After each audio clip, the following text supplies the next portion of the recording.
This story is crazy. He's crazy. Why is Christian music taking over?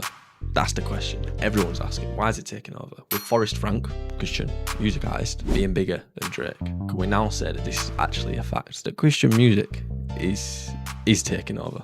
So Forrest surpasses Drake on YouTube music. Wait, what? Oh Lord, I need you now more than ever. Would you put my heart back together? I searched the world till my head hurt just to find out your ways better. Oh, oh, your ways better.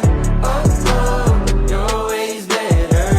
Oh Lord, your ways better. That's why, because it's good. Because it's pretty good. That's why it's taken over, because it's pretty good and it's true and it's life-giving and it's soul-giving and you don't feel icky after listening to it. That's why. I was down but now I'm up. I was down but now I'm up.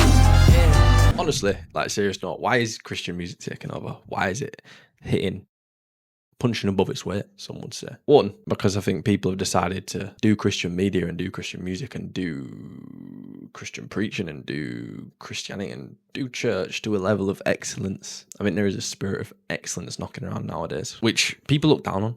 Why do people look down on excellence? Why are we hating on excellence? If you're doing things for God, you're doing things for the guy who created the world, who should be the number one priority in your life. Christians should be the number one priority in my life.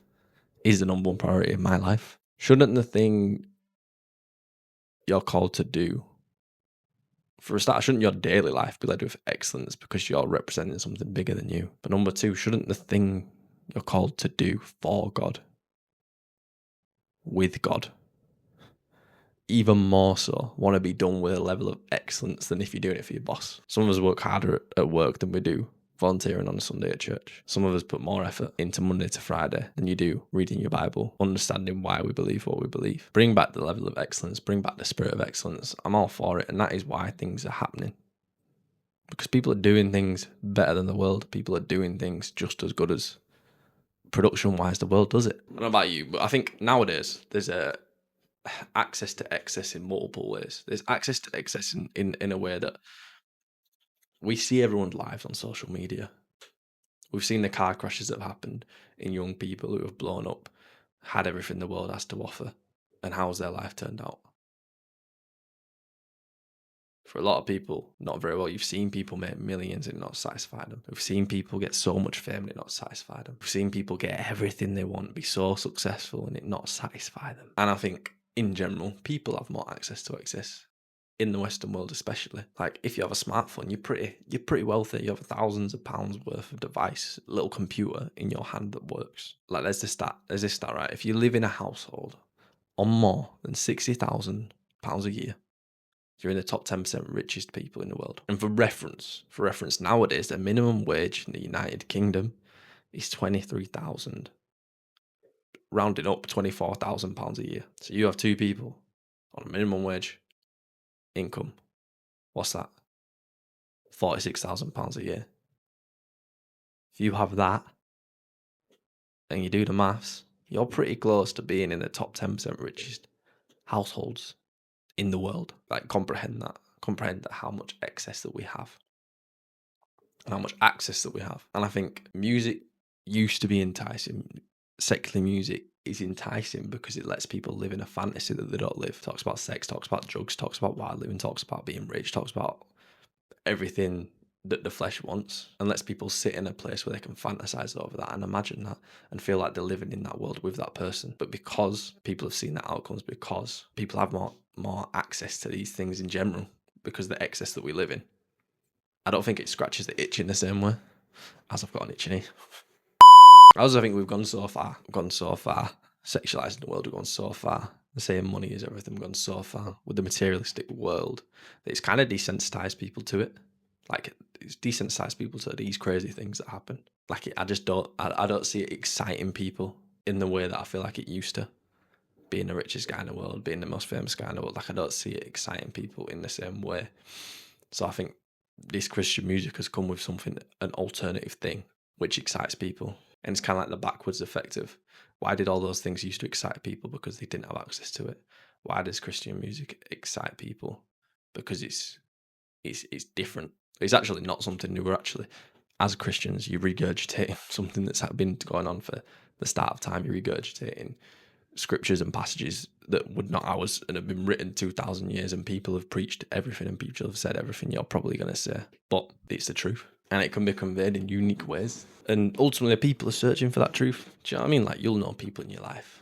Like, people want to know what's true in every scenario. You're watching a murder mystery, you want to know what's true. What's going on in the Antarctic, you want to know what's true. What happened in 9/11, you want to know what's true. All these conspiracies, man, people are searching for what is true.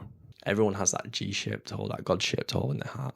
Because without God, as humans, we have a want for more. We have a want to fill something in us all. We have a want to fill something in us all because we've been separated from God, but you might not know it. So through Jesus, fills that hole. And Christianity is pointing to Jesus that fills that hole that we're all searching for in our hard wiring, in our morality, in our nature. Number two, I think it's life-giving. I think as Christians, as non-Christians, just listening to this, I think it changes our perspectives, because instead of looking at what we don't have and I want more, and look what everyone else has, and living in a fantasy and living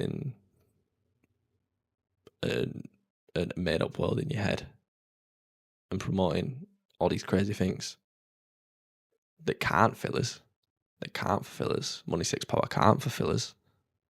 We've seen it not fulfill people. It gives that alternative. It's preaching without preaching. It's giving that alternative of Christ. It's giving that alternative of truth. There's something weird about music that actually changes atmospheres. It actually changes perspectives. And if God is in it, it's going to change that perspective. It's going to lift people up. It's wholesome. It's life-giving. It's not life taken away. As a land the plane, I think it ultimately just highlights Christians work with excellence, work to the best of our abilities, to that excellence of God, because we're working for God. You know what I'm saying? Like, why would we not want to do that? Number two, it's not going to fulfill us. The things the world preaches and talks about isn't going to fulfill us. And you've seen the byproduct of the world. You've seen the byproducts of the world's music. You've seen the byproduct of the world's music pretty recently. And let's be honest, you don't have to touch the fire to know it's hot. I can see I can see it's hot. So we'll land plane there. And if you enjoyed the video, do all the YouTube things. Like, subscribe, comment your thoughts. And if you want to watch any more videos, there's videos knocking around. And I'll catch you in the next one. Peace.